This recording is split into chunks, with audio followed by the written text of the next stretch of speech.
Chapter 143. Righteousness in rewards. Jesus relates the parable of the husbandman and the laborers, makes known the divine law of divorce, the mystery of marriage. The Lord was standing by the sea.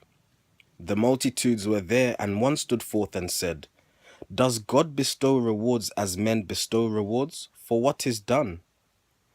And Jesus said, "Men never know what other men have done. This life is such a seeming life. One man may seem to do a mighty work and be adjudged by men as worthy of a great reward. Another man may seem to be a failure in the harvest fields of life and be dishonored in the face of men. Men do not know the hearts of men. God only knows the hearts of men. And when the day is done, he may reward with life the man who fell beneath the burdens of the day, and turn away the man who was the idol of the hearts of men." And then he spoke a parable. He said, "The kingdom of the soul is like a man who had a vast estate. And in the morning time he went down to the marketplace to search for men to gather in his grain. He found 3 men, and he agreed to give each a penny for his service for the day, and sent them to his field. Again, he went down to the marketplace the 3rd hour of the day and found 5 men in waiting. And he said, 'Go down into my field and serve, and I will pay you what is right.' And they went down and served. He went again. It was the 6th hour of the day, and 7 men were waiting at the stand. He sent them to the field to serve. And at the 11th hour he went again. 12 men stood there in seeming idleness. He said to them, 'Why stand you here in idleness all day?'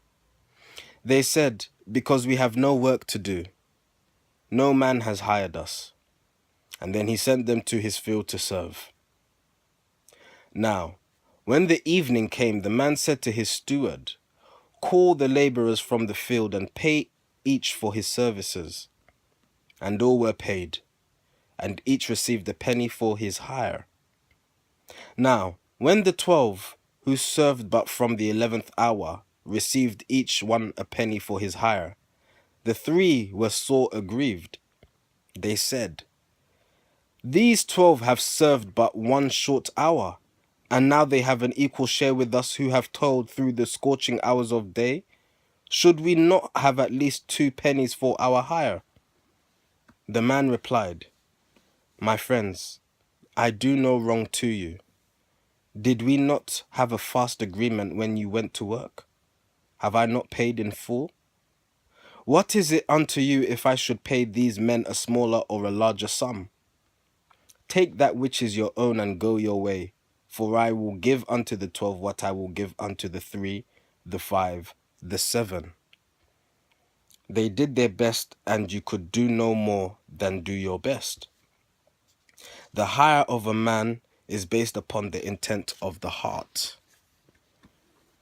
As Jesus taught, a Pharisee came up and said, "Lord, is it lawful for a man to put away his wife?" And Jesus said, "You ought to know. What says the law?"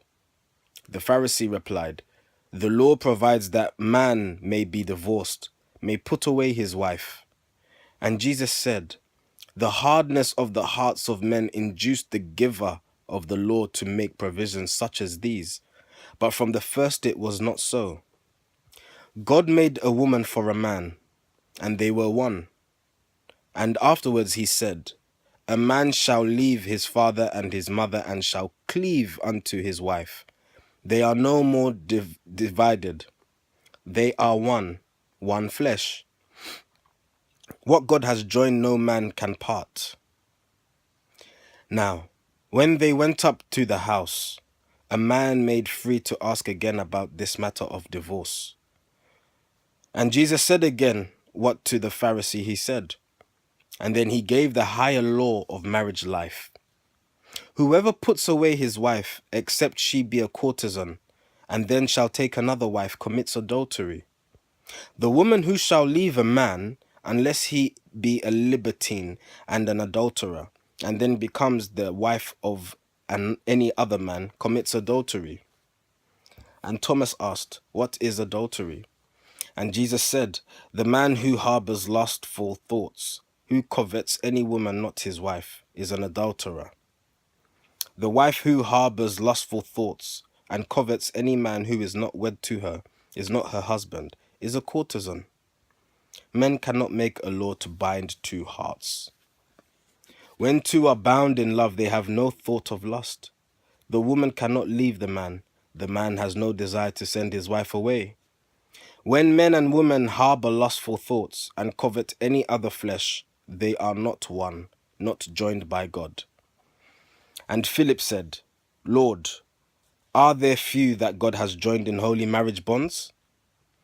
And Jesus said, God knows the pure in heart. The lustful men and women are but creatures of the lustful self. They cannot be at one, nor can they be at one with God. Nathanael said, Is it not well that all men should refrain from taking on themselves the marriage vow? And Jesus said, Men are not pure because they are unmarried men. The man who lusts is an adulterer if he has a wife or not. And then he said to all, Some things men know by being told, while other things they know not till the gate of consciousness shall open up for them. I speak a mystery that now you cannot understand, but you shall some day understand. A eunuch is a man who does not lust. Some men are eunuchs born. Some men are eunuchs by the power of men, and some are eunuchs by the holy breath, who makes them free in God through Christ. He who is able to receive the truth I speak, let him receive.